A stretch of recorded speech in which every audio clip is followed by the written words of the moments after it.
Nabi Muhammad SAW memiliki keledai namanya Ya'fur. Keledai tersebut adalah keledai yang senantiasa bersama Rasulullah SAW. Bahkan katanya, kalau Rasulullah sedang memerlukan Sayyidina Abu Bakar, keledai itu tahu. Datang ke rumah Sayyidina Abu Bakar, kepalanya diketok-ketokin ke pintu rumah Sayyidina Abu Bakar. Sayyidina Abu Bakar buka, oh ada Ya'fur, berarti Rasulullah manggil saya. Rasulullah datang. Dia pun datang kepada Rasulullah SAW. Sayyidina Umar pun begitu, Sayyidina Uthman, Sayyidina Ali. Sehingga wafatnya Rasulullah SAW ketika Rasulullah SAW intaqala ila rafiqil a'la, Rasulullah SAW berpindah. Maka apa yang terjadi? Ya'fur ini dia, apa yang dia lakukan? Dia muter-muterin kota Madinah. Dia keliling ke sana kemari. Dia seperti orang yang bingung, seperti orang yang gila. Kenapa? Karena dia sudah kenal sama Rasulullah. Tiba-tiba orang yang dia kenal sudah tidak ada bersama dia. Apa yang dia lakukan? Dia cari satu sumur, kemudian dia masukkan dirinya ke dalam sumur. Karena dia sudah tidak kuat lagi hidup tanpa Nabi besar Muhammad SAW. Keledai. Bahkan Rasulullah SAW memiliki unta yang bernama Duldul. Unta Rasulullah namanya siapa? Duldul. Kalau kamu pecinta, apapun yang bersangkut berhubungan dengan orang yang kamu cinta, kamu akan kenal. Bapaknya dicari tahu, kerjanya apa, ibunya siapa, dia orangnya mana, orang asli mana. Itu kalau orang bercinta begitu. Nabi Muhammad SAW memiliki unta namanya siapa? Duldul. Unta ini juga sama. Ketika Rasulullah SAW wafat, intaqala ila rafiqil a'la, apa yang dilakukan oleh unta tersebut? Dia tidak mau makan, dia tidak mau minum, dia tidak mau keluar dari kandangnya, sehingga dia pun kurus kemudian mati, kemudian wafat. Ini adalah makhluk-makhluk yang bagi kita tidak memiliki akal, tapi mereka memiliki cinta.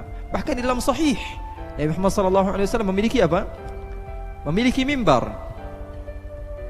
Rasulullah SAW memiliki mimbar yang dulunya Rasulullah SAW berpegang kepada pohon kurma yang Rasulullah SAW senantiasa menyandar kepadanya. Kemudian dibuatkan mimbar. Ketika Rasulullah SAW sedang berceramah, mimbar tersebut ataupun pohon yang biasanya Rasulullah SAW bersandar kepadanya menangis. Bukan hanya Rasulullah yang mendengar, tapi semua orang yang hadir mendengar. Sehingga Rasulullah SAW turun daripada mimbarnya, lalu dipeluk oleh Rasulullah SAW. Lalu Rasulullah meneruskan khutbahnya, dan Rasulullah mengatakan, kalau saja saya tidak peluk dia dan saya katakan bahwa tempat dia adalah di surga, maka kalian, anak cucu kalian akan mendengar rintihannya sampai hari kiamat. Kenapa? Karena sudah kenal. Jadi ikhwani, akhwati yang dimuliakan oleh Allah Subhanahu wa taala, ya, pesan saya itu saja. Kenali Rasulullah. Kenali Rasulullah. Kalau sudah kenal pasti cinta. Kata Imam Al-Ghazali, beliau mengatakan umumnya orang itu bisa cinta sama orang lain karena apa? Ketampanannya.